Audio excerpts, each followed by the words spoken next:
So soil samples, Soil who, sample what, today. and why are they? And being that you are the precision ag guy, I don't know, you want to dive into that, and I'll just follow your lead, or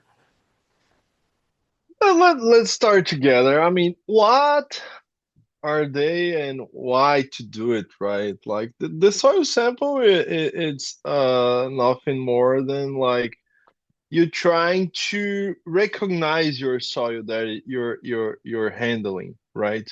You're yeah, trying to make the soil more uniform in possible ways that you can see what you have on the soil, what the levels of the nutrients in the soil, depend how the soil is working.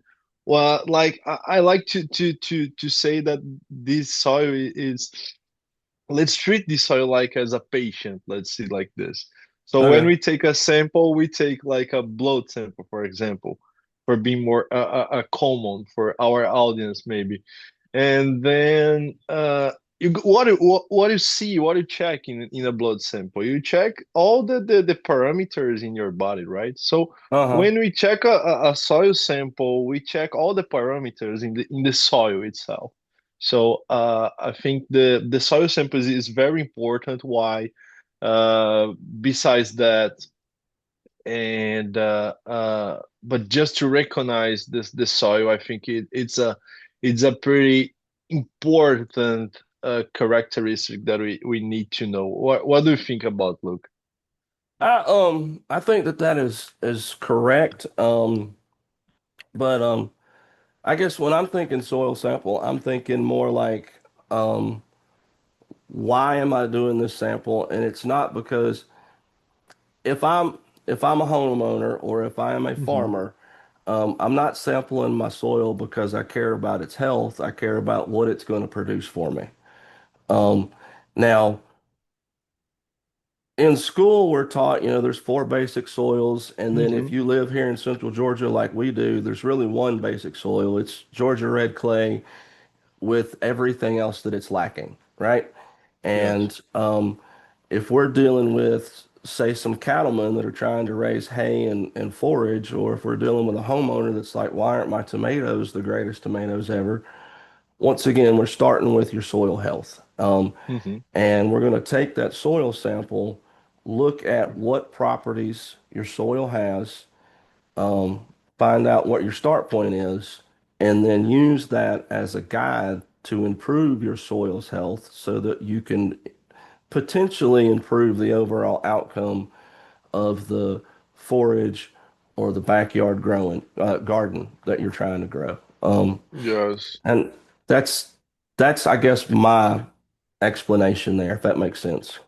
No, it makes sense. Makes total sense. Actually, this is just remember me. I don't know if our all of the people in our audience are from Georgia, but like here in Georgia, in extension, at least in Hmm. UGA, when we do our soil samples, we put on the soil bags. I don't know if you, of course, you remember you work with this every day. So Dude, we you know put, I cheat. that's Yeah. exactly this one, exactly this one. Perfect, perfect. So if you can show on the camera, the people are gonna see like you need to put the name, Yeah, I which probably shouldn't put that, but okay. So this actually is a client's name, so okay. hopefully nobody saw that. So hide it, Um, hide but it. But anyways, you put all on the the back information. side of the bag is the instructions. The Yes, back side of yes, the bag is the exactly. instructions, and on the front side of the bag, it's going to be name, address, email, what Yes. you're sampling, your sample plot Hmm. ID, and even the county you're sampling in. Um, Yes.